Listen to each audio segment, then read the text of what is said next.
2026 ମସିହା ବୃଷ ରାଶିର ଯେଉଁ ଭାଇ ଭଉଣୀମାନେ ପୃଥିବୀରେ ରହିଲେ ତାଙ୍କର ଶିକ୍ଷା ଗବେଷଣା କୋର୍ଟ କଚେରୀ ପୁଣି ଭାଇର କୋର୍ଟରେ କେସ୍ ଅଛି କି କେସ୍ ଆସ ଲାଗିଛି ଏ 26 ମସିହାରେ କିପରି ରହିବ। ଶିକ୍ଷା ବିଦ୍ୟାର୍ଥୀଙ୍କ ପାଇଁ ବର୍ଷର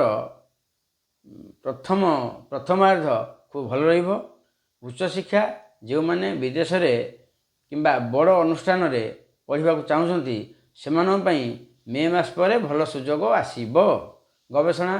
ଗବେଷଣା କରୁଥିବା ଛାତ୍ରଛାତ୍ରୀମାନେ ନୂତନ ସଫଳତା ପାଇବେ।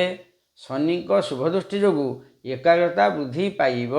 କୋର୍ଟ କଚେରୀ ଲିଗାଲ ମ୍ୟାଟର ଯଦି ଆପଣଙ୍କର କୌଣସି ପୁରୁଣା କେସ୍ କୋର୍ଟରେ ରହିଛି ସେଥିରେ ସତର୍କ ରହିବାକୁ ପରାମର୍ଶ।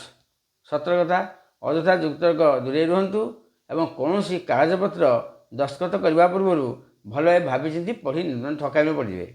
ଏ ରହିଛି ତଥା ପରୀକ୍ଷା ପରବର୍ତ୍ତୀ ରାଶି।